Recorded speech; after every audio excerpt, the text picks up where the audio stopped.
Kelihatan semuanya di kampuhan.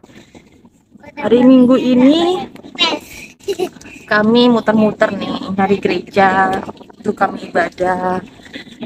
Tapi tadi Bapak Ibu, eh, kami udah masuk ke gereja di ada Surabaya, tetapi ditolak Bapak Ibu karena mungkin melihat dari baju saya pakai kali ya. Jadi disangkanya saya bukan orang Kristen.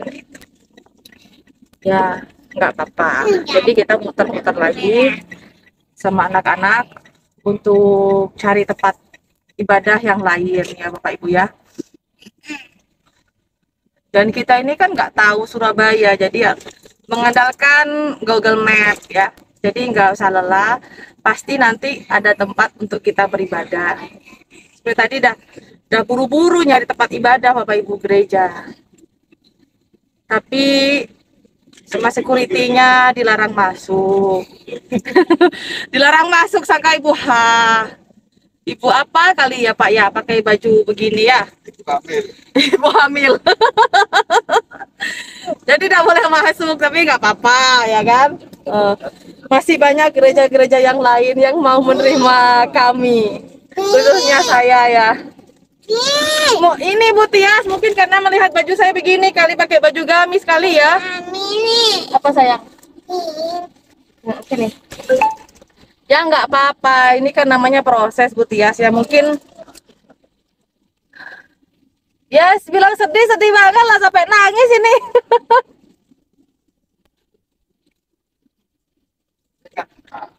Kemarin pun sebenarnya mau pelayanan di daerah Madura Bapak Ibu, saya mau ngisi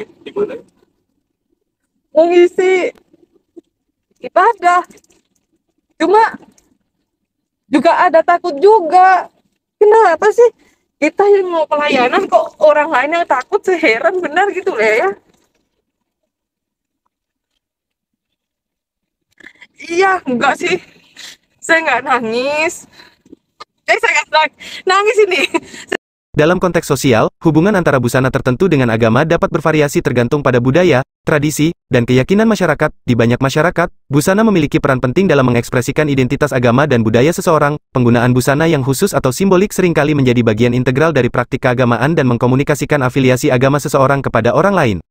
Dalam beberapa agama, seperti Islam, Hindu, Sikh, dan beberapa aliran Yahudi, busana agama memiliki makna simbolis dan religius yang kuat. Pakaian seperti hijab, jilbab, turban, atau jubah sering dipakai sebagai tanda penghormatan kepada agama dan menunjukkan ketaatan terhadap ajaran-ajaran agama tersebut. Bagi penganut agama-agama ini, busana agama menjadi lambang identitas keagamaan mereka dan juga dapat memperkuat solidaritas dalam komunitas mereka.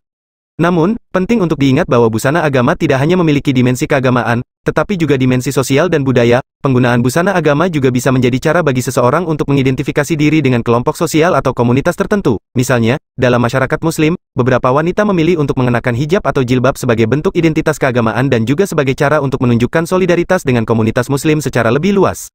Pengenalan busana agama dalam masyarakat juga dapat mencerminkan dinamika kekuasaan, norma sosial, dan ekspektasi gender. Ada situasi di mana pemaksaan busana agama oleh pemerintah atau kelompok yang berkuasa dapat menimbulkan ketegangan dan kontroversi dalam masyarakat. Di sisi lain, dalam konteks kebebasan beragama, hak individu untuk memilih busana agama mereka sendiri juga harus dihormati dan dilindungi. Ketika mempertimbangkan hubungan busana dengan agama dalam sudut pandang sosial, penting untuk memahami bahwa persepsi dan praktik yang berkaitan dengan busana agama dapat berbeda-beda antara individu dan kelompok masyarakat. Sikap dan interpretasi terhadap busana agama sangat dipengaruhi oleh faktor seperti budaya, tradisi, pendidikan, dan pengalaman sosial. Oleh karena itu, penting untuk menghindari generalisasi dan memahami kompleksitas dan keragaman pandangan yang ada dalam masyarakat terkait dengan hubungan busana dengan agama.